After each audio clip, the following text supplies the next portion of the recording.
Hi friends, welcome to I Choose Kitchen. Hello അസ്സലാമലൈക്കും നമസ്കാരം. അപ്പോൾ ഇന്ന് ഞാൻ വന്നിട്ടുള്ളത് നല്ലൊരു കൊത്തു പൊറോട്ടയുടെ റെസിപ്പി ആയിട്ടാണ്. ഞാനിത് മുട്ട വെച്ചിട്ടാണ് ഉണ്ടാക്കുന്നത്.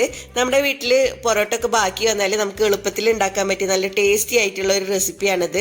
അപ്പോൾ നമുക്കിത് എങ്ങനെയാണ് ഉണ്ടാക്കുന്നത് നോക്കിയാലോ. അതിനു മുന്നേ എൻ്റെ ചാനൽ ആദ്യമായിട്ട് കാണുന്നവരാണെങ്കിൽ അല്ലെങ്കിൽ ഇതുവരെ സബ്സ്ക്രൈബ് ചെയ്യാത്തവരാണെങ്കിൽ ഒന്ന് സബ്സ്ക്രൈബ് ചെയ്തേക്കണേ. സബ്സ്ക്രൈബ് ചെയ്യുമ്പോൾ തൊട്ടടുത്തൊരു കുഞ്ഞു ബെല്ലൈക്കൻ കാണാം.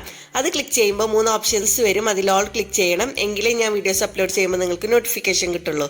അപ്പോൾ നമുക്ക് ഒട്ടും തന്നെ സമയം കളയാതെ വീഡിയോയിലോട്ട് കിടക്കാം.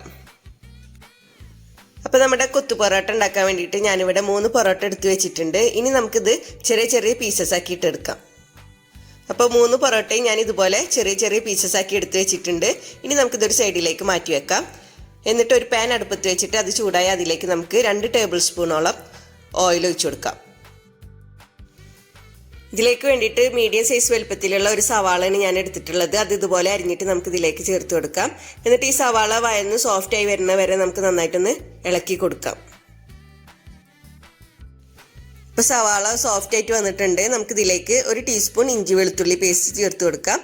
ഈ ഇഞ്ചിയുടെ വെളുത്തുള്ളിയുടെ ഒക്കെ പച്ചമണം മാറുന്ന വരെ നമുക്ക് നന്നായിട്ടൊന്ന് വഴറ്റി കൊടുക്കാം.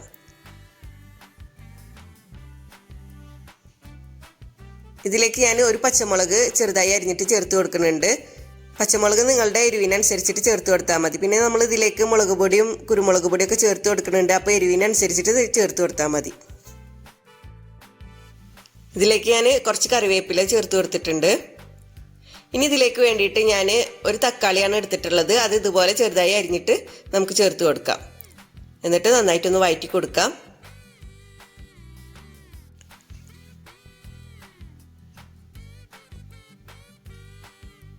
അപ്പോൾ ഇതെല്ലാം വഴന്ന് വന്നിട്ടുണ്ട്. ഇനി നമുക്ക് ഫ്ലെയിം ലോ ആക്കിയിട്ട് ഇതിലേക്കുള്ള പൊടികൾ ചേർത്ത് കൊടുക്കാം.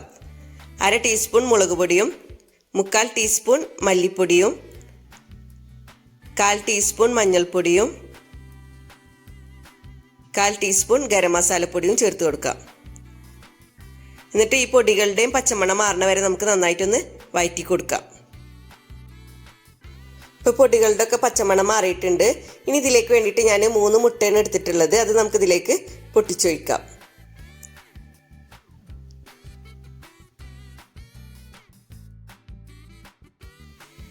ഇനി നമുക്കിതിലേക്ക് 1/2 ടീസ്പൂൺ കുരുമുളക് പൊടി ചേർത്ത് കൊടുക്കാം. നമ്മൾ ഇതുവരെ ഉപ്പ് ചേർത്ത് കൊടുത്തിട്ടില്ല. അപ്പോൾ ഇതിന് പാകത്തിനുള്ള ഉപ്പ് ചേർത്ത് കൊടുക്കാം. എന്നിട്ട് നന്നായിട്ടൊന്ന് വഴറ്റി കൊടുക്കാം. മീഡിയം ഫ്ലെയിമിൽ വെച്ചിട്ട് നമുക്ക് നന്നായിട്ടൊന്ന് വഴറ്റി കൊടുക്കാം.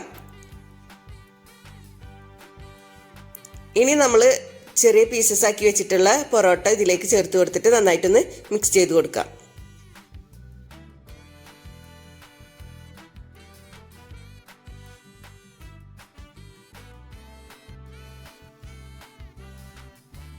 അപ്പോൾ നമ്മുടെ കൊത്തു പൊറോട്ട ഏകദേശം ഇവിടെ റെഡി ആയിട്ടുണ്ട്. ഇനി അവസാനമായിട്ട് നമുക്ക് കുറച്ച് മല്ലിയിലയും കൂടി ചേർത്ത് കൊടുത്തിട്ട് നന്നായി മിക്സ് ചെയ്ത് കൊടുത്തതിന് ശേഷം നമുക്ക് ഫ്ലെയിം ഓഫ് ചെയ്യാം.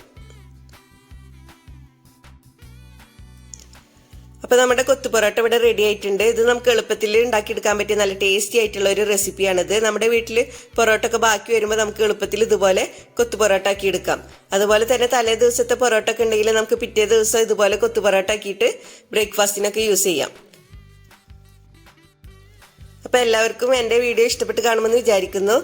ഇനിയും ഇതുപോലുള്ള വീഡിയോസുമായി വരാൻ നിങ്ങൾ എൻ്റെ ചാനൽ സബ്സ്ക്രൈബ് ചെയ്യണം. സബ്സ്ക്രൈബ് ചെയ്താൽ ബെല്ലൈക്കൻ ക്ലിക്ക് ചെയ്യാൻ മറക്കരുത്. എങ്കിലേ ഞാൻ വീഡിയോസ് അപ്ലോഡ് ചെയ്യുമ്പോൾ നിങ്ങൾക്ക് നോട്ടിഫിക്കേഷൻ കിട്ടുള്ളൂ. വീഡിയോ ഇഷ്ടപ്പെട്ടാൽ ലൈക്ക് ചെയ്യുക, ഷെയർ ചെയ്യുക. Please subscribe, comment, like and share.